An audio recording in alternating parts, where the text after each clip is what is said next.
¿Qué tal? ¿Cómo están? Vamos a abordar ahora el tema de evaluación de factores internos. Ya hablábamos en el video anterior de los factores externos, la influencia que tienen en las condiciones de operación de una organización desde el entorno que está fuera de la organización hacia el interior de la organización. Y ahora hablaremos de un aspecto fundamental en el sentido de que vamos a mencionar los factores internos. Vale la pena mencionar que normalmente la organización poco va a poder influir en cómo se manifiestan los factores externos, tanto directos como indirectos, pero en donde sí va a poder influir de manera directa es precisamente en qué también trabajan sus factores internos. En principio les digo que hay dos grandes grupos de factores internos, también como hablábamos de los factores externos de acción directa y de acción indirecta, también podemos hablar de dos grupos de factores en el caso de las variables internas. Estamos refiriéndonos concretamente a las etapas del proceso administrativo, o como lo define David, áreas de gerencia, y la parte de las áreas funcionales de la organización.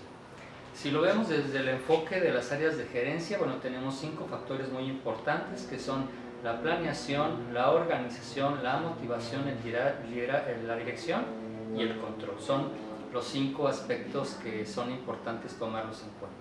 Y por otro lado tenemos las áreas funcionales, nos referimos a 6 áreas que normalmente están presentes en una organización tipo de medianas a grandes. Normalmente las organizaciones pequeñas no siempre tienen estas 6 áreas que voy a comentar a continuación. Me refiero obviamente a recursos humanos, a contabilidad de finanzas, a mercadotecnia y negocios internacionales, a operaciones y servicios, a la parte de sistemas de información e investigación y desarrollo. Es decir, son 6 áreas que normalmente va a tener la organización que estar al pendiente internamente para poder mejorar sus procesos y que eso se refleje en la atención que damos a los factores externos, fundamentalmente a los clientes.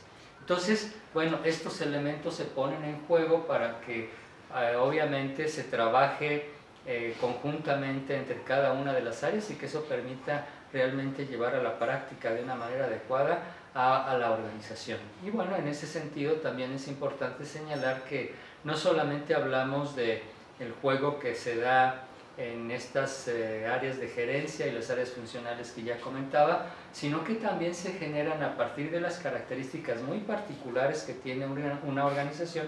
También podríamos hablar de este aspecto de las competencias distintivas. Mientras que en el caso de los factores externos hablamos de aspectos de competitividad o ventajas competitivas, también hablamos en el caso de los factores internos de competencias distintivas. Voy a poner un ejemplo para que sea más claro. Aquellas organizaciones que se enfocan normalmente a la atención al cliente y que están constantemente mejorando esta parte, van a desarrollar una ventaja competitiva que tiene un impacto hacia el exterior de la organización y que la va a posicionar para efecto de que la organización tenga cierta handicap, por así decirlo, con respecto a otras organizaciones. Cito este ejemplo clásico simplemente por referencia, no porque sea lo único que tengamos, sino este caso clásico entre Coca-Cola y Pepsi-Cola. Coca-Cola ha logrado una ventaja competitiva a través de los años. Pepsi-Cola, por más que ha intentado acercarse a Coca-Cola, nunca lo ha podido hacer, y basta solamente comentar que es algo que constantemente también platico con ustedes en clase, que fíjense qué curioso, Coca-Cola en su momento pudo haber comprado a Pepsi-Cola. Después de la Segunda Guerra Mundial le ofrecieron a Coca-Cola comprar Pepsi-Cola y simplemente no le interesó, ¿no? Años después seguramente se hubiese dado cuenta de que cometió un error, porque pudo haber de un solo plumazo haber desaparecido la competencia. Sin embargo, pues cada una de estas empresas, Coca-Cola y Pepsi-Cola, como empresas a nivel global, tienen ciertas ventajas que les han ayudado a posicionarse en el sector de bebidas en el que se encuentran. Pero lo importante en este caso es que ellos han, no solamente a través de estos refrescos que son clásicos, la Coca-Cola y la Pepsi-Cola, sino que a través de la diversificación de productos han logrado posicionarse, pero siempre pensando en cómo desarrollar una ventaja competitiva que les permita en el exterior de la organización ser preferidos por los clientes. Pero Eso lo vemos desde el enfoque de los factores externos, las ventajas competitivas. Si lo vemos desde el otro lado, desde la perspectiva de los factores internos, pues entonces estamos diciendo que una organización debe de desarrollar esas competencias distintivas para que les dé precisamente, logrando una competencia distintiva, le va a permitir entonces desarrollar una ventaja competitiva. Voy a un ejemplo. Las empresas que tienen personal altamente calificado, como pueden ser empresas que ahora están muy de moda como Huawei o Samsung, por mencionar solamente algunas, pues ellas han logrado generar una competencia distintiva desarrollando el capital humano que tienen dentro de la organización. Es decir, los ingenieros que están trabajando en las áreas de electrónica han desarrollado a través de su preparación una competencia distintiva que les permite siempre estar generando productos nuevos desde el interior a través de investigación y desarrollo que pueda generar por consecuencia una ventaja competitiva. Entonces, vale la pena señalar que hay una relación muy directa entre generar competencias distintivas que se traduzcan finalmente en ventajas competitivas. Ahora, es muy importante tomar en cuenta también, igual como lo mencionaba en el video anterior respecto de la evaluación de los factores externos, mencionaba que es muy importante no hablar de una auditoría interna. Ya explicaba en el video anterior por qué no es conveniente hablar de un término auditoría, porque esta palabra siempre trae una carga emocional muy fuerte y normalmente cuando hablamos de auditoría, pues nos estamos refiriendo a que la empresa está solicitando esta herramienta, puede ser a través de consultores de la misma empresa o externos, para detectar si hay desviaciones de recursos, malos manejos de la empresa, etc. Entonces no es conveniente utilizar este término de auditoría.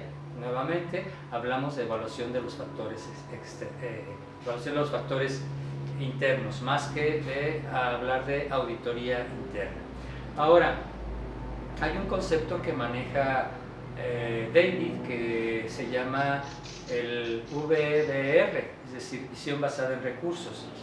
¿Por qué hablamos de esta visión de David, este enfoque de David del VBR, de la visión basada en recursos? Porque normalmente las organizaciones van a cifrar su desarrollo a través del crecimiento sostenido que tengan a partir de cómo están sus recursos. No solamente ya hablamos del recurso humano, cómo puede generar una competencia distintiva, sino también que tengan la mejor materia prima para la elaboración del producto, la mejor tecnología, el mejor ambiente de trabajo, aunque esto no precisamente es un recurso tangible, que es un complemento de la administración del recurso humano, pero sí que generen de alguna manera condiciones importantes para que se pueda llevar a cabo esta función. Al igual que en el caso de la evaluación de los factores externos, también David propone la realización de una matriz de evaluación de factores internos con la misma intención de que sean cuantificados los factores y que eso permita a través de un indicador determinar si la empresa está respondiendo favorablemente a los factores internos o no lo está haciendo, ¿no? Ya decíamos que entre los factores externos e internos debe haber un equilibrio. Yo recuerdo una anécdota familiar que cuando era joven y soltero, mi mamá decía, tú eres candil de la calle y oscuridad de tu casa, porque, bueno, trataba de quedar tal vez muy bien con los demás, pero internamente mal, ¿no? Entonces, esto yo lo aplicaría como una metáfora de alguna manera a la organización, porque debemos estar cuidando permanentemente cómo funcionan los factores internos, porque tarde que temprano, si no hay un equilibrio entre el factor interno y el factor externo, va a tener una repercusión hacia el exterior, es decir, en el posicionamiento de la empresa como marca en sus productos o servicios, o la preferencia de los clientes, por mencionar solamente algunos ejemplos, ¿no? Entonces, es muy importante que también, al igual que la evaluación de los factores externos, se lleve a cabo una evaluación de los factores internos que facilite precisamente esa detección de saber si realmente las condiciones de la organización son suficientes para ayudar a que la empresa se posicione externamente. Espero comentar en los siguientes videos un poco más acerca del tema, y si no, comentarlo en las sesiones virtuales, pero en principio, bueno, es importante, decíamos, que tengamos un equilibrio entre los factores externos y los factores internos. Les agradezco como siempre su atención y nos vemos en el siguiente video. Muchas gracias.